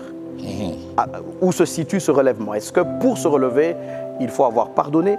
Ou alors c'est possible d'avoir repris la marche, mais de continuer à garder le rancœur et dire qu'on s'est relevé? Je pense qu'il y a 2 manières, et là je pense qu'on fait le choix, on est enfant de Dieu ou pas. Il est possible qu'on puisse se relever sans forcément pardonner. Ok. J'ai reçu des coups, je me relève, j'ai dit la vie ça continue. Et des fois même on peut avoir une ambition qui naît de cette rancœur. Je vais leur prouver que je suis capable. Ils verront de quoi je suis capable. Là, je pense qu'on se relève, on se relève de la mauvaise manière. La mauvaise manière. Je pense que la meilleure manière de vraiment se relever, c'est de savoir pardonner. Et comme nous avons essayé de dire tout à l'heure, le pardon, ce n'est pas devenir amnésique. Le pardon, c'est ne plus tenir rigueur à la personne qui nous a donné ces coups et ne pas laisser les souvenirs de cet événement continuer à nous envenimer la vie, continuer à nous pourrir la vie. Donc j'insiste pour dire, la meilleure manière de se relever, c'est on pardonne et on continue de vivre. Mais on peut aussi, et ça c'est la mauvaise manière, se relever et ne pas pardonner. Mais je pense en tant qu'enfant de Dieu, la meilleure manière, et la Bible nous encourage, c'est de savoir pardonner. Merci, merci apôtre. On est encore... on va peut-être prendre quelques questions. Il y en a beaucoup qui continuent d'arriver. On va peut-être pas toutes les lire avec le temps qui est en train de filer, le temps que l'on n'a pas vu passer tellement ces échanges sont bénissants. Il y a une autre question, elle nous vient de Loris Matanda. Frère ou sœur, je ne sais pas, mais c'est Loris Matanda qui dit: est-ce que, apôtre, changer de mentor dans le ministère suite aux coups reçus peut être aussi une solution à considérer pour ne pas rater sa destinée? Alors là, je vais répondre en 2 temps. 1 Samuel au chapitre 18, Saül est comme un mentor pour David. Mais finalement, celui qui devait le protéger, celui qui devait travailler pour sa progression, commence à vouloir les détruire. Et une chose aussi que j'aime dans ces textes de David, c'est que David a appris plus à esquiver les coups qu'à les rendre. Parce que chaque fois que les lances venaient vers lui, il esquivait et ça retombait. Donc il avait la possibilité de répondre et dire retour à l'envoyeur. On voit, il ne les fait pas. Mais on voit plutôt 1 Samuel 18, 1 Samuel 19 et même jusqu'à 20. Avant même, il y a un moment, il part, mais il finit encore par revenir. Mais c'est finalement dans 1 Samuel 22 où il sent que s'il reste à cet endroit, il risque de mourir. Et finalement, il a dû s'éloigner. Donc j'ai dit, s'éloigner d'un mentor qui devient nocif est une possibilité envisagée, mais pas forcément dès le départ. On finit par s'éloigner parce qu'on sent que sa vie est en danger, mais on finit par s'éloigner parce que Dieu nous a convaincus qu'il faut le faire. Mais je pense qu'on s'éloigne aussi de ce mentor nocif. Deux choses à faire. La première, c'est de prier pour cette personne. En se disant, si elle ne guérit pas, elle va faire mal à d'autres personnes. Ça, je toucherai ça aussi en appendice. Et ça vous permet de voir jusqu'où cette personne même dans son leadership, au lieu de construire des gens détruits. Mais en même temps, c'est dire aussi, c'est une leçon à tirer. Combien le pasteur Vernon me disait, il disait, des fois c'est plus facile de condamner des gens quand on est en position inférieure. C'est de dire, moi aussi quand je deviendrai un mentor pour les autres, je ne veux pas leur donner de coups. Et c'est pour cela que j'aime beaucoup David. David est un bel exemple. Autant il a eu un mentor qui lui donnait des coups qui s'appelait Saül, autant quand il est devenu plus vieux, c'est son fils qui a commencé à lui donner des coups. Et lui n'a pas non plus réagi. Et la victoire de David, c'est qu'autant il a bien géré les coups d'un mentor qui s'appelait Saül, autant quand lui-même est devenu mentor, il n'a pas aussi donné des coups. Donc je pense qu'il y a cette possibilité, quel que soit le mentor, c'est rester d'abord à cet endroit et puis finir par s'éloigner. Deuxième des choses que je veux dire en rapport avec ça c'est très important, c'est mon petit parcours dans les ministères. Il arrive des fois, j'observe certains leaders et j'arrive pas à m'expliquer comment un leader peut devenir nocif vis-à-vis d'un enfant. Et là, je me dis, plusieurs grandissent en responsabilité, mais avec des blessures du passé qui n'ont pas été guéries.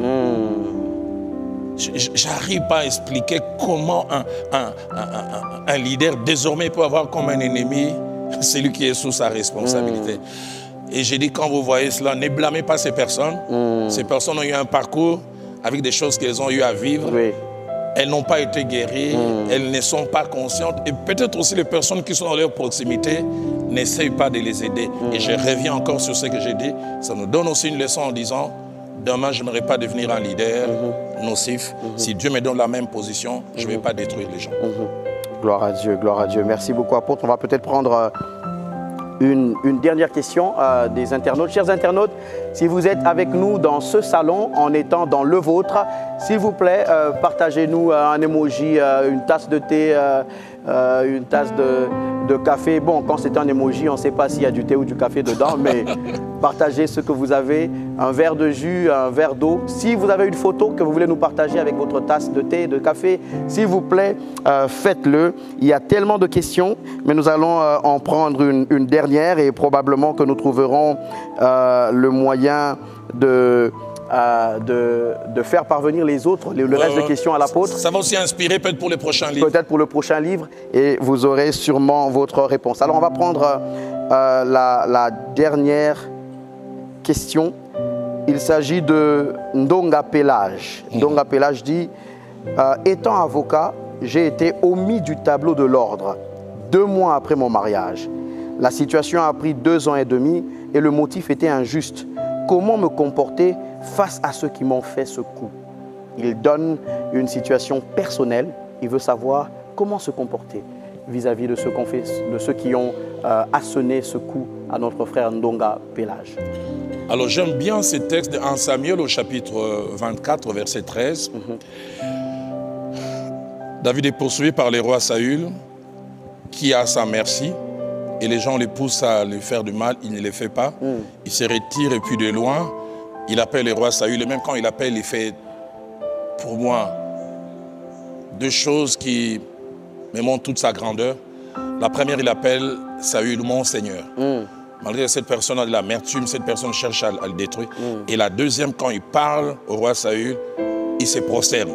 Signe de respect.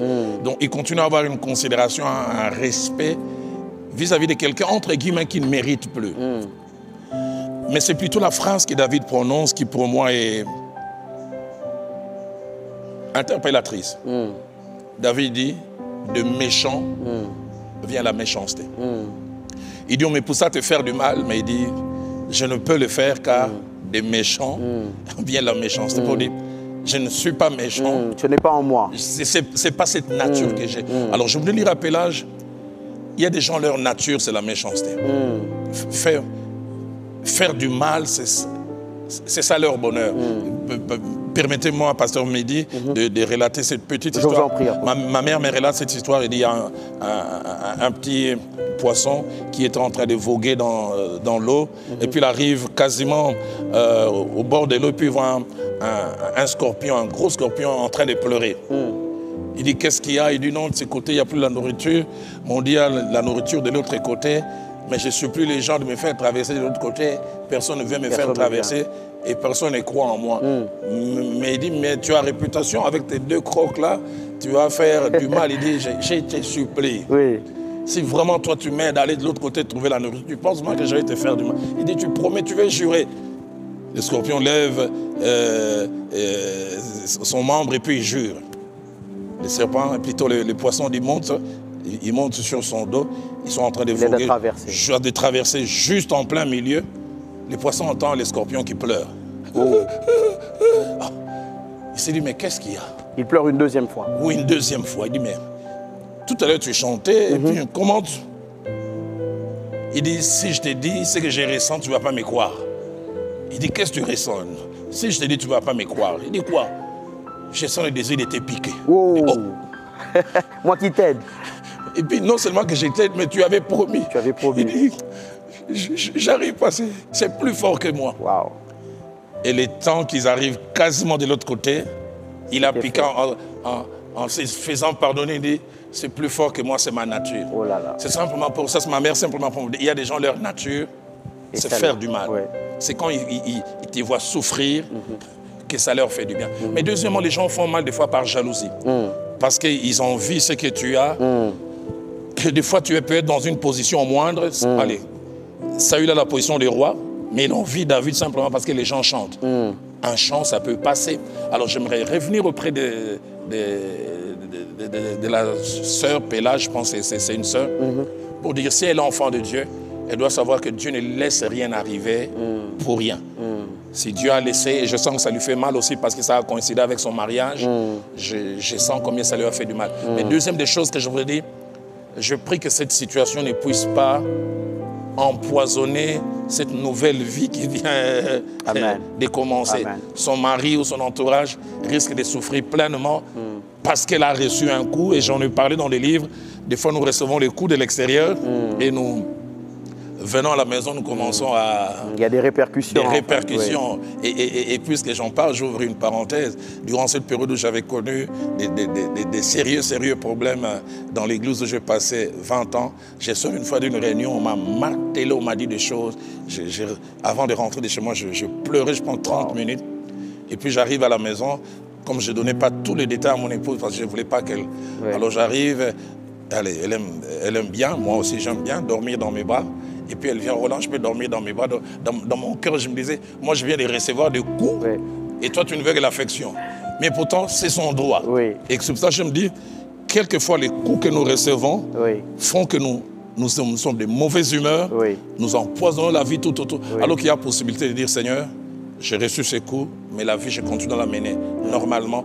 Je ne veux pas punir d'autres personnes qui ne méritent pas ça. Et j'ai conclu en disant à la sœur Pélage, qu'elle tourne son regard vers le Seigneur. Peut-être qu'elle sera réhabilitée. Et si elle n'est pas réhabilitée, qui sait si Dieu ne voudra pas qu'elle aille ailleurs. Mais nous notons son prénom et nous en faisons aussi un sujet de prière. Amen, amen, amen. Merci beaucoup, apôtre. Alors peut-être en bonus, une dernière question. J'ai trouvé cette question assez intéressante. Mais je crois que vous avez un peu, pendant l'échange, vous avez un peu touché ça et là, mais peut-être qu'il veut quelque chose de précis. Le frère Miché Bazola, qui dit, apôtre, vous parlez de David, vous parlez de Élie, vous citez des noms. Est-ce que vous, personnellement, vous pouvez nous parler d'un coup que vous avez reçu? Vous avez parlé de l'abandon, vous avez parlé de la méchanceté, tout ça. Est-ce que vous pouvez nous parler d'un coup précis que vous avez reçu? Si vous pouvez partager, et probablement partager la gestion afin que nous puissions répondre au frère Miché et aller vers notre conclusion. Est-ce que je cite un, peut-être deux me viennent à l'esprit tout de suite.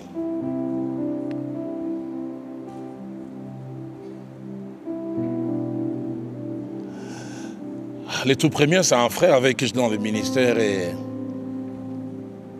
on était très amis, proches. On a passé même plusieurs années quasiment passant la nuit au même endroit. Et puis, un beau jour, je reçois un coup de téléphone de mon pasteur, le feu Jacques-André Vernon. J'ai 3 noms, j'ai Dalo, Lualta, Okitondo. Okay. Okitondo n'est pas beaucoup connu. Okay. Et le feu Jacques-André Vernon, quand il voulait être très intime avec moi, il m'appelait par les 3e noms. Okay. Quand j'entendais Vernon m'appeler, le pasteur feu Jacques-André Vernon m'appelait au téléphone, il dit Okitondo. Okay. Je savais que... Il veut s'ouvrir personnellement. Voilà, il veut vraiment s'ouvrir. Oui. Et puis il prend le téléphone, il dit Okitondo, tu as toujours été naïf. La vie va t'enseigner des choses. Wow. Est-ce que ta boîte mail est ouverte? J'ai dit oui, il dit. Je vais t'envoyer un message. Wow. Et lis ça, mais je voudrais après que tu effaces. Wow. Je pense 5 minutes après, le message rentre. J'ai commencé à lire. En général, c'est ma jambe droite quand je suis tendu qui détermine mon degré de colère. Et j'ai lisé, ça bougeait. C'est le frère qui écrit au pasteur Vernon. Qu'est-ce que Dalo a de plus que moi? Wow. Pourquoi tu lui accordes ceci? Je suis arrivé à l'église avant. Wow. Et il a commencé à dire des choses qui d'après lui étaient des défauts. Wow. Et puis de l'autre côté, il plaçait ses qualités. Donc à la limite, ôte-les et place-moi. Oui. Mais je voyais, et j'ai vu le courrier, je pense, ça datait de 5 jours avant. Wow. Mais la veille, le frère était venu, il m'a embrassé avec toute la gentillesse. Oh là là. Aïe, aïe, aïe, j'étais vraiment... J'ai tombé des nues. Oui. Wow. Et le lendemain, je me souviens, c'est là où j'ai dit, les coups sont des tests. Je descends de mon bureau, je voulais aller, puis je les vois de loin. Je me souviens, j'ai changé de direction. Carrément. Parce que j'avais encore vraiment comme une boule, une boule dans mon cœur. Ça m'a pris du temps. Deuxième coup, ça c'est quelque chose qui... Allez, comment je peux le dire? Que j'ai eu au travers de la gorge longtemps, mais Dieu merci, Dieu avait utilisé une sorte d'amortisseur, je peux citer son nom aujourd'hui. Il est moins âgé que moi, c'est le docteur Bahati, mon fils Angeli. Mais il a eu la grâce, autant il est moins âgé que moi, mais je pense dans les choses de Dieu. Il a plus d'années. Il a un parcours. Ouais, lui, il s'est converti à 8 ans. Il a déjà commencé à prêcher à l'âge de 14 ans, je pense à 18, 19 ans. Il est déjà pasteur d'église. Quand je connais des problèmes dans l'église, où j'ai passé plusieurs années, un dimanche, je me souviens, j'ai fini de prier, Dieu m'a dit, cours chez lui. J'ai couru chez lui, je lui ai dit, à l'époque il habitait pas très loin de Sangomalamu. Okay. Je lui ai parlé des choses qui commençaient à se passer. Il m'a regardé, il m'a dit 2 choses. Et 3 même. La première, il a dit, Moukouba Dalo, c'est comme ça qu'il m'appelait. Il dit, quand tu vois cette chose arriver comme ça, sache que les gens seront prêts à te coller des étiquettes que tu n'es pas, non pas dans le but de te faire mal, mais dans le but de protéger l'œuvre. Parce que vu ce qui se passe, ils estiment que tu as un danger, ils vont te coller des étiquettes qui ne te ressemblent pas, mais leur but, ce n'est pas forcément de te faire mal, c'est de protéger l'œuvre. Et puis de 2, il m'a dit, tu verras des facettes de tes leaders que tu n'as jamais soupçonnées. Et si tu n'es pas fort, tu deviens amer et tu peux même remettre en question non seulement la Bible que tu as reçue comme parole de Dieu, mais ces vérités qui sont venues de ces personnes qui ont eu à t'enseigner. Et puis la 3e, il m'a dit, protège ton épouse et protège surtout tes enfants. Toutes ces choses que tu reçois, si tu les amènes à la maison de la mauvaise manière, les enfants risquent de se révolter. Il a donné des exemples de comme ça, des enfants d'enfants de Dieu qui sont devenus musulmans. Des enfants de serviteurs de Dieu. Des serviteurs de Dieu qui sont allés à l'islam en disant à cause de la chrétienté. Et ça, c'est quelque chose que j'ai gardé parce qu'après, j'ai vu des choses vraiment qui m'ont heurté. Oh là là là là là là là. Je me souviens, on me ramène résumé d'une réunion, on a réuni des gens, me faisant passer comme quelqu'un qui aurait voulu, semble-t-il, voler l'église. J'ai resté là, j'ai dit... Et j'ai dit ça, comme j'ai dit, c'est resté assez longtemps. Je pense que ça m'a pris peut-être plus de 2 mois. C'est la première fois où j'ai senti que ma réputation était touchée à un niveau profond. Mais Dieu merci. D'abord pour Dr Bahati. Je me dis, sans cette rencontre avec lui, je n'aurais pas eu cet amortisseur. Et j'aurais peut-être mal géré vis-à-vis de moi-même, vis-à-vis de mon épouse et des enfants. J'ai toujours béni Dieu de voir combien ces coups que j'ai reçus, mon épouse est restée intacte dans sa foi et sa marche. Et surtout les enfants n'ont jamais été impactés négativement. Waouh! Merci apôtre, merci beaucoup pour la richesse de cet échange. Merci pour les vérités profondes portées par ces lignes. Merci pour ce salon entre les lignes. Et à nos chers internautes, nous espérons que ce salon entre les lignes vous a permis de découvrir ou de redécouvrir l'ouvrage et son auteur. Ce soir, nous avons ouvert un livre, mais bien plus, nous avons ouvert des chemins de connaissance, des chemins d'espérance, des chemins d'immunisation et des chemins de guérison. Nous prions que le Seigneur continue son œuvre dans nos cœurs. Et je voudrais, apôtre, finir avec une phrase que vous dites souvent et qui se retrouve dans le livre. Et je peux parier que les internautes pourront la compléter avec moi. Donc pendant que je serai en train de dire la phrase, vous pourrez compléter avec moi ou citer la phrase chez vous, à la maison, dans votre salon, autour de votre tasse de thé ou de café. Cette phrase apôtre, c'est « Avec Dieu, ce n'est pas fini tant qu'il n'a pas dit que c'est fini. » Gloire à Dieu. Alors avant que nous puissions nous séparer ce soir et que je redonne la parole à notre fantastique groupe de Pangui Abousawa sur demande express de l'apôtre, je lui redonne la parole pour les deux aspects, les deux choses. Alors le premier, c'est sûr, vous ne vous attendez pas à ça, parce qu'il est des natures, quand on est sur un plateau comme celui-ci, que ce soit plutôt, les questions viennent d'une part et les réponses viennent de l'autre. Et je voulais vous demander la faveur, si moi, à la fin, je peux vous poser une petite question. Attachée au cou. Les internautes, qu'est-ce que vous pensez de cette demande? Alors, je ne sais pas si c'est une demande, mais c'est déjà un ordre. Donc, à vos ordres, apôtre. Alors, moi, Roland Dallot, j'ai 61 années, donc un parcours de vie sûrement plus long que les vôtres. Je ne vous oblige pas de donner votre âge ici au plateau. Mais je vous pose deux petites questions. Oui. Avec votre petit vécu, dans la vie en général, dans le ministère, avez-vous reçu des coups?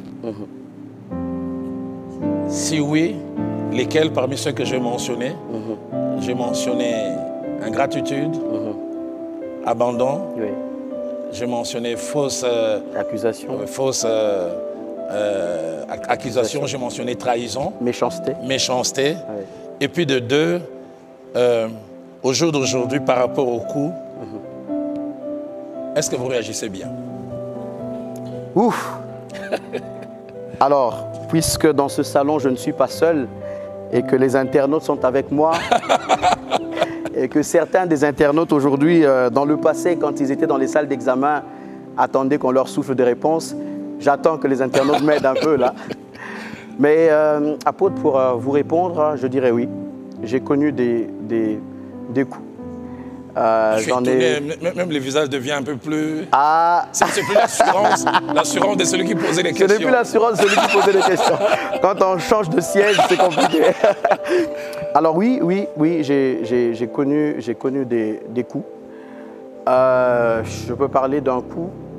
Je vais parler de la méchanceté.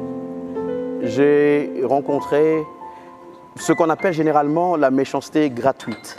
Oui. Vous entendez ce que un frère dans l'œuvre, un frère dans le ministère, un frère dans la foi dit de vous, dit de votre appel, de votre ministère, de l'exercice de ce que vous faites dans l'Église. Vous entendez les commentaires, vous vous dites, mais pourquoi il ferait ça? Pourquoi il ferait ça? Pourquoi il dirait ça? Je me souviens d'un épisode particulièrement où un frère, parlant à d'autres personnes, était carrément en train de remettre en question l'authenticité de mon appel. Oh là là. Oui, disant que dans tout mon parcours ministériel, tout ce que j'ai connu est favoritisme. Oh là là. Parce que déjà, j'ai grandi dans un certain milieu. Et puis, quand il en parlait, bon, je ne sais pas moi, ici dire, j'ai le malheur d'être en face de l'apôtre qui est auteur de ce livre, mais aussi beau-père. Alors, ce frère, un jour, disait, je sais pourquoi on crée de l'espace pour Mehdi dans son ministère, dans son appel. Il prêche à gauche, il prêche à droite. Ce n'est même pas à cause de l'appel. Je le connais, c'est simplement parce que ce qui est en train de se passer, c'est qu'il a épousé la fille de l'apôtre. Alors, vous comprenez bien que les différentes extensions se sentent obligées de l'appeler rien qu'à ce titre-là. Sinon, tout ce qu'il raconte, tout ce qu'il dit, je dis des meilleures choses. Bon, je ne savais pas que le ministère était une compétition de la qualité des choses à dire, mais j'ai été choqué. Parce que personnellement, c'est un homme de Dieu que je sais authentique, un prophète que je connais comme étant authentique, profond dans les choses de Dieu, mais je n'ai pas compris de quoi il s'agissait, je n'ai pas compris pourquoi c'était ça, alors que j'estime qu'il connaît mon appel. Mais je me dis peut-être emporté par la conversation, peut-être emporté par les interlocuteurs sur le moment, je ne sais pas. Il n'a pas su s'orienter comme il fallait. Alors, est-ce que je gère bien les coups? Ouf! C'est difficile pour moi d'être jugé parti, mais je pense que le Seigneur est en train de faire son travail dans mon cœur. Alors tout à l'heure, quand vous disiez ce que ce frère m'avait fait, je l'ai gardé longtemps dans mon cœur, et que vous avez dit je l'ai gardé 2 mois, je me suis dit ça c'est pas longtemps. Ouais, parce que moi, celui-là, par exemple, je suis allé sur... je ne comprenais pas. Alors j'étais blessé, pourquoi? 1 année, 2 années comme ça, je me demandais pourquoi. Alors c'est maintenant que de plus en plus j'apprends, de plus en plus quand j'avance, j'apprends que les humains sont ce qu'ils sont, les gens font ce qu'ils font, même si parfois on ne comprend pas. Mais Dieu est en train d'accomplir son œuvre, c'est ce que je peux dire, et je pense que je suis en train d'avancer dans la bonne direction. Chapeau. Très content d'entendre cela. La deuxième faveur que je voulais demander, c'est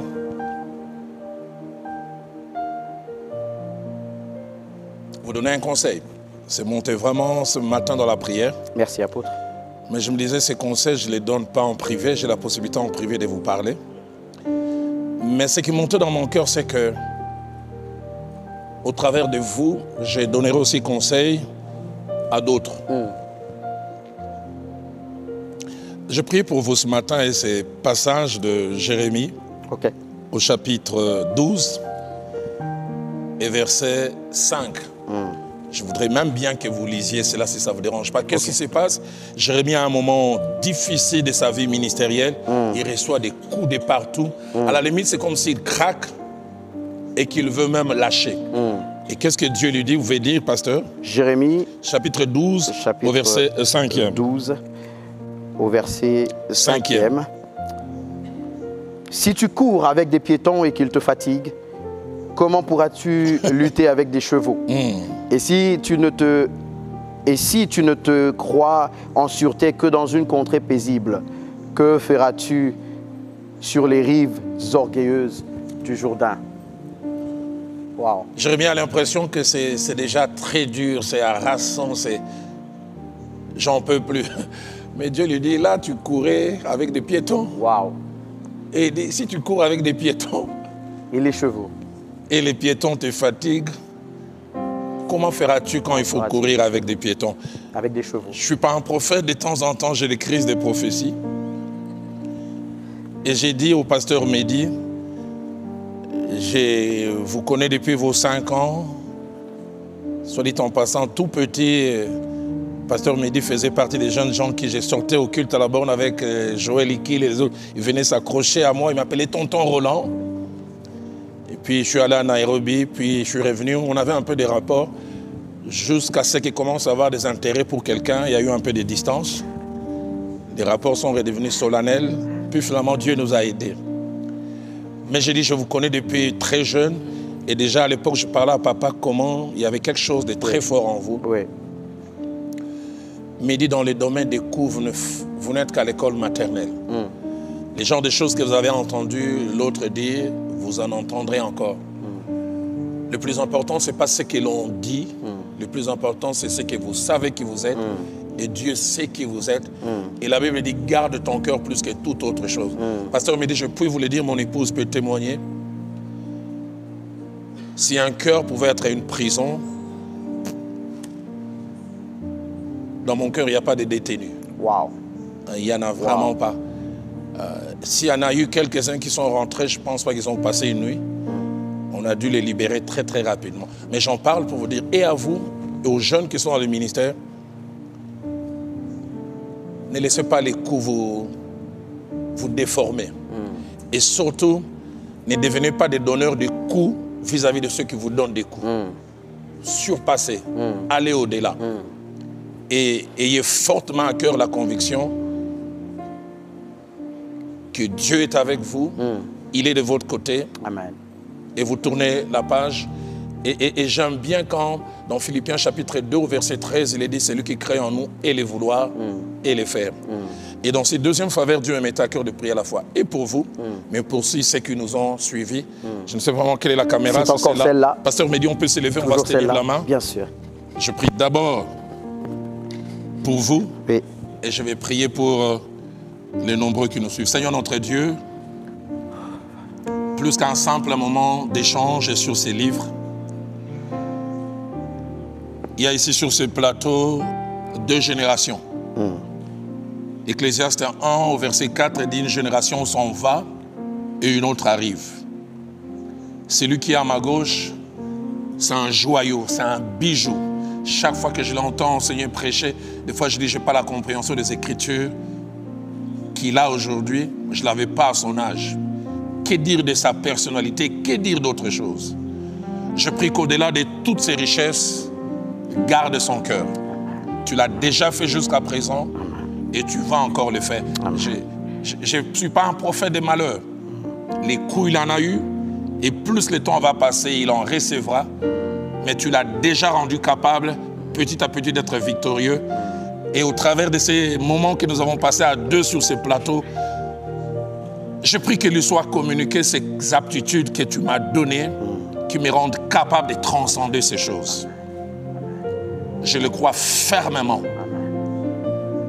Fermement. Que ces choses lui ont été communiquées. Je voudrais prier pour cet homme, cette femme qui nous a suivis.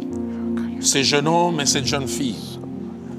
Des différentes générations dans les ministères, ceux et celles qui aspirent au ministère ou à d'autres responsabilités, même dans les domaines séculiers. Ceux qui font les premiers pas dans les ministères, dans les responsabilités dans la vie et qui découvrent des coups. Et ceux qui sont déjà avancés. Seigneur, qu'au travers de cette émission, au travers de ces moments, qu'il y a un nouveau départ. C'est combien tu m'as mis à cœur d'écrire ces livres, qui a un coût. Mais tu sais combien ce n'est pas le prix que l'un et l'autre vont donner pour avoir ces écrits numériquement ou en dur qui compte. Le plus important, c'est ce que ces livres communiquent. Et j'en ai la certitude, parce que je l'ai écrit avec larmes. Ce ne sont pas simplement des écrits, mais derrière ces écrits, il y a un manteau. Qui est dans la vie de toutes celles et tous celui qui lira, qui a un avant et un après.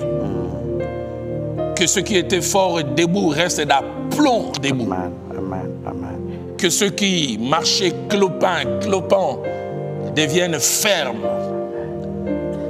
Mais ceux qui étaient tombés se relèvent. Et je voudrais même dire, ceux qui étaient morts ressuscitent. Laisse que l'honneur, lorsque la puissance et la gloire te reviennent, au nom de Jésus. Amen. Amen, amen, amen. Gloire à Dieu. Merci. Merci à vous d'avoir été avec nous. Merci beaucoup, apôtre. Nous rappelons qu'il y a 100 exemplaires de ce livre disponibles dans ce salon. Mais ces livres ne sont pas exclusifs à ce salon. Ces livres peuvent passer à votre salon. Il s'agira simplement d'écrire au 089 51 30 000 sur WhatsApp. Et lundi, vous pourrez passer chercher vos livres. Merci beaucoup, apôtre. Une fois de plus, Pangia Bosawa, à vous.